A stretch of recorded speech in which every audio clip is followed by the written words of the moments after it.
Hello student, welcome to আড্ডা 24/7 WBCS topper official YouTube চ্যানেলে। আর ইতিমধ্যে ভারতের ডিজিটাল অ্যাটাক শুরু হয়ে গেল পাকিস্তানের বিরুদ্ধে। হ্যাঁ ঠিকই, আজকের যদি তোমরা নিউজ চ্যানেলগুলোতে দেখো তাহলে অলরেডি এই খবরটি বেরিয়ে গেছে। অর্থাৎ শুধুমাত্র যুদ্ধ নয়, শুধুমাত্র যুদ্ধ পাকিস্তানকে শেষ করে দেওয়ার জন্য যথেষ্ট নয়, তাকে সমস্ত দিক থেকে অ্যাটাক করতে হবে। এই লক্ষ্যই বোধহয় ভারত সরকার নিয়ে নিয়েছে, আর তার জন্যই এবার ডিজিটালি অ্যাটাক করা হলো পাকিস্তানকে। 16টি ইউটিউব চ্যানেল বন্ধ করার পাশাপাশি বিবিসিকে লেটার পাঠিয়েছে ভারত সরকার। কেন জানো? তো জানার জন্য অবশ্যই এই শোটি প্রথম থেকে শেষ পর্যন্ত অবশ্যই দেখতে হবে। দেখো, ইন্টারন্যাশনাল ম্যাটার আমাদের সব জায়গায় সব সময় জানা জরুরি, তাই অবশ্যই তোমাদের প্রত্যেকটি বিষয় ডিটেলসে আলোচনা করে দেব। কোন কোন নিউজ চ্যানেলগুলো বন্ধ হলো, রিপোর্টারদের বিরুদ্ধে এগেনস্টে ব্যবস্থা করা হলো, বিবিসিকে কেন চিঠি লিখলো ভারত সরকার, তো সমস্ত বিষয় আজকে এই সেশনটায় থাকছে। তবে সেশনটি শুরু করার আগে প্রত্যেককে বলবো অবশ্যই সেশনের লিঙ্কটাকে একটু শেয়ার করে দিও তোমাদের বন্ধু বান্ধবদের কাছে। আর অবশ্যই যারা এখনো চ্যানেল সাবস্ক্রাইব করোনি, সাবস্ক্রাইব করে রাখো, কারণ এই চ্যানেলে ইম্পর্টেন্ট বলতে পারো যেই সমস্ত নিউজ, সেগুলো ইন্টারন্যাশনাল নিউজ তোমাদের সামনে কিন্তু তুলে ধরা হচ্ছে। তো চলো স্টার্ট, শুরু করা যাক আজকের এই সেশন। দেখো, আজকের এনডিটিভিতে জাস্ট তুমি সার্চ করলেই এই পেজটি তোমার সামনে দেখতে পাবে, যেখানে কি বলা হয়েছে যে drone among 16 Pak YouTube channels banned in India, BBC gets a warning too. এটা হচ্ছে হেডলাইন। ওকে, এবার প্রশ্ন হচ্ছে কেন বিবিসিকে চিঠি পাঠালো ভারত সরকার? কেন? দেখো, এটা দেখো কি লেখা রয়েছে। ওপরটা তো ঠিকই আছে, Pakistan suspended visa for Indians after deadly Kashmir attack. এই পর্যন্ত ঠিক আছে, কিন্তু খুব ভালো করে যদি এই জায়গাটা দেখো, লাস্ট রিপোর্টটা, সেখানে কি বলেছে? Pakistan has respond with tit for tat measure again India as tension showed following a militant attack. এই যে জায়গাটা দেখছো, মিলিটেন্ট অ্যাটাক, এই শব্দটি বিবিসি ঠিক ব্যবহার করেনি। কেন? মিলিটেন্ট অ্যাটাক এই শব্দটিকে ব্যবহার করেছে বিবিসি, তাই এবার বিবিসিকেও জবাবদারি করতে হবে কেন এই শব্দটি ইউজ করেছে বিবিসি। দেখো, যদি এই মিলিটেন্ট অ্যাটাক বা যদি টেরোরিজম বলো তাহলে, বা টেরোরিস্ট অ্যাটাক, এই দুটোর মধ্যে ফারাকটা কোথায় আগে সেটা বুঝি। দেখো, মিলিটেন্টস ভার্সেস টেরোরিজম, মিলিটেন্ট এবং টেরোরিজম দুটোই কিন্তু সেই একই টাইপের কাছাকাছি, কিন্তু সামান্য একটু পার্থক্য আছে। সেটা কি? যদি মিলিটেন্সি বলি আমরা, তাহলে সেটা বোঝানো হয় যখন ধরো কোনো ভারতেই বা কোনো দেশের সরকারের বিরুদ্ধে জনগণের কোনো দাবি থাকে, সেটা পূরণ হচ্ছে না, তাই দেশের জনগণ সরকারের বিরুদ্ধে, সেই দেশের সরকারের বিরুদ্ধে অস্ত্র ধারণ করেছে, তাহলে সেটাকে আমরা বলছি মিলিটেন্সি, যাকে আমরা জঙ্গিবাদ বলি। এটাও খারাপ। ওকে, আর সন্ত্রাসবাদী, যেটাকে আমরা টেরোরিজম বলছি, সেই টেরোরিজম মানে কি? সেই টেরোরিজম মানে হচ্ছে সন্ত্রাসবাদী কার্যকলাপ একটি দেশ অন্য দেশের বিরুদ্ধেও তারা চালু করতে পারে। সন্ত্রাসবাদী চিন্তাভাবনা মানুষকে ভীত করে রাখে। সন্ত্রাসবাদী বিভিন্ন জাতির বিরুদ্ধে হতে পারে। অর্থাৎ এটা এই মিলিটেন্সির থেকেও ভয়ঙ্কর, যদিও এই দুটোই কিন্তু অপরাধমূলক কাজ, এই দুটোতেই অস্ত্র ধারণ করা হয়, এই দুটোতেই হিংসাত্মক কথাটি ব্যবহার করা হয়। তাই যেহেতু টেরোরিজম কথাটিকে ইউজ করা হয়নি, তাই যেহেতু এই নিউজে মিলিটেন্ট অ্যাটাক কথা বলা হয়েছে, সেখানেই ভুল মেসেজ, ভুল বার্তা আমাদের সামনে চলে আসছে। এবং এই ভুল বার্তা প্রমাণ করে যে ভারতের জনগণই ভারতীয়দের বা ভারত সরকারের কোনো ডিসিশনে, চিন্তাভাবনায় সন্তুষ্ট না হয়ে তারা এই কাজটি করে ফেলেছে। তাই এটাই সব থেকে বড় রং পয়েন্ট ছিল বিবিসির। এছাড়াও ভারতীয়দের সম্পর্কে বা ভারতীয় এই অ্যাটাক বা ভারতীয় জনগণের উপর যে অ্যাটাক তারা ভুলভাবে ব্যাখ্যা করে ফেলেছে এই মিলিটেন্ট অ্যাটাকের দ্বারা। বুঝতে পারছো আমি কি বলছি? তার জন্য কি করা হয়েছে, বিবিসিকে নিউজকে চিঠি পাঠানো হয়েছে। কারা চিঠি পাঠিয়েছে, পদক্ষেপটি কে নিয়েছে?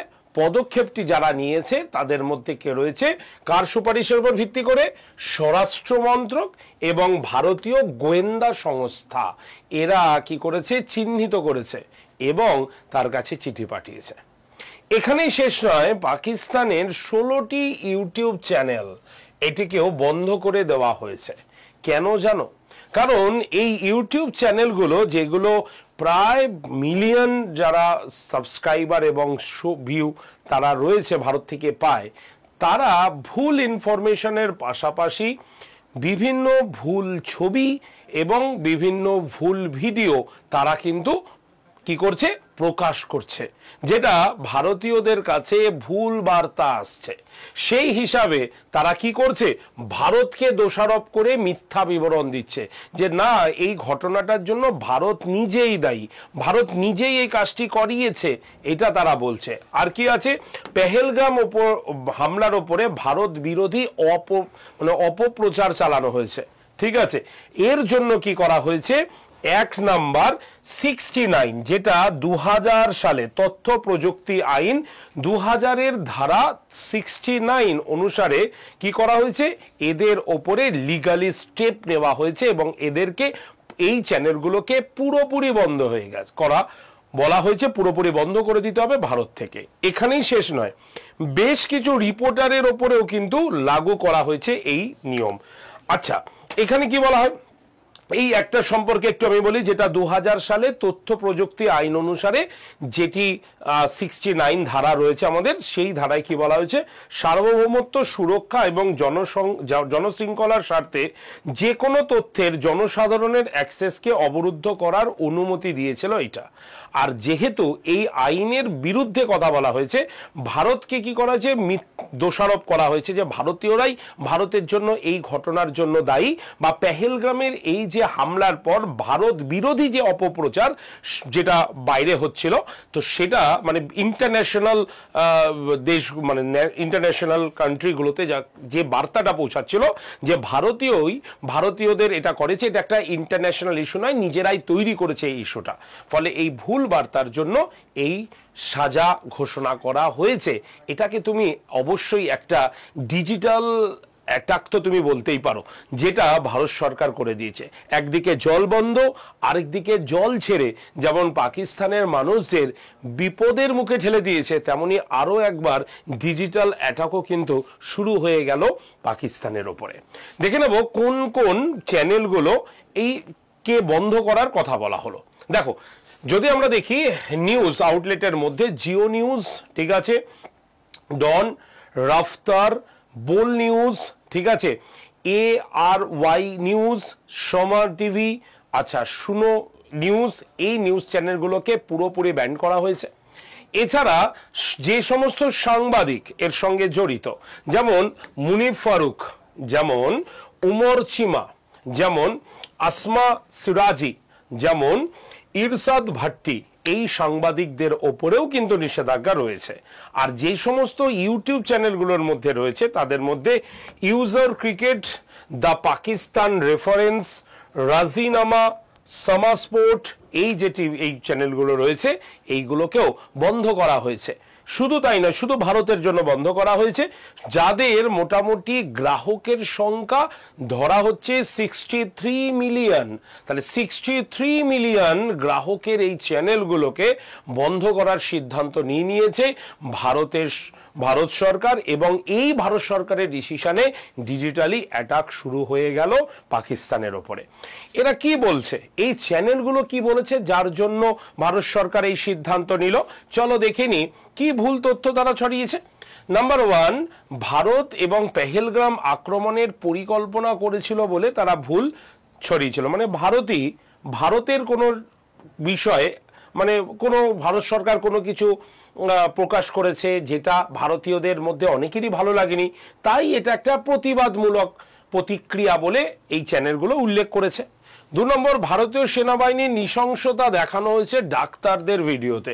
এরকম বেশ কিছু ভুয়ো ডাক্তারের ইমেজ তৈরি করে বা তাদের ভিডিও করা হয়েছে, যেখানে দেখানো হচ্ছে কি যে ভারতীয় সেনাবাহিনীর নৃশংসতা, যে তারা কত নৃশংসভাবে এক একজনকে হত্যা করছে, এক একজনের ওপরে অত্যাচার করছে, সেটা দেখানো হয়েছে। এটা ভুল নিউজ। আর কি আছে, কাশ্মীরের মানবাধিকার লঙ্ঘনের বিরুদ্ধে মিথ্যা অপপ্রচার চালিয়েছিল তারা। আর কি করেছিল, সাম্প্রদায়িক লক্ষ্যবস্তু ভারতের অভ্যন্তরে হিন্দু মুসলিম উত্তেজনা ছড়ানোর চেষ্টা।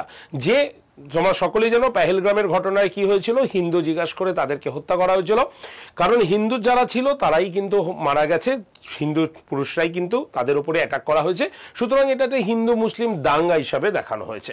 এছাড়া ভারতীয় তদন্ত এবং সন্ত্রাস বিরোধী প্রচেষ্টার অসম্মান করা হয়েছে, যে ভারত যেভাবে চেষ্টা করছে সন্ত্রাসবাদকে দমন করার জন্য, সেটাকে মিথ্যেভাবে দেখানো হয়েছে।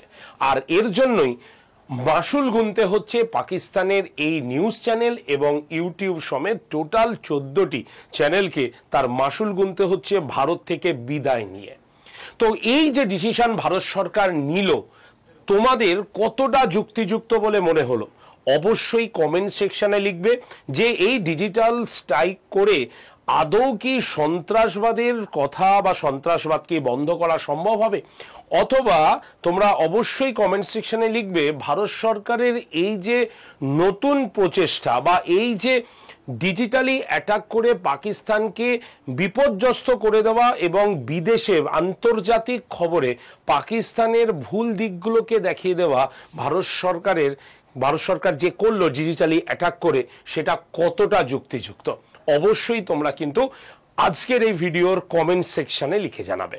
ওকে, তো চলো আজকের মতো ভিডিও এখানেই শেষ করছি। প্রত্যেকে ভালো থেকো, সুস্থ থেকো, আর অবশ্যই চ্যানেলটাকে সাবস্ক্রাইব করে রাখো, কারণ ইন্টারন্যাশনাল নিউজ এখন তোমাদের এই চ্যানেলে কিন্তু যুক্ত হয়ে গেছে, যেটা তোমাদের পরীক্ষার ক্ষেত্রেও, যেমন ইন্টারভিউ বা আদার্স তোমরা ইন্টারন্যাশনাল রিলেশনশিপ ম্যাটার ইত্যাদির ক্ষেত্রেও যথেষ্ট জানা জরুরি। তাই অবশ্যই চ্যানেলটিকে সাবস্ক্রাইব করে দিও এবং একটু শেয়ার করে দিও ভিডিওতে। জয় হিন্দ।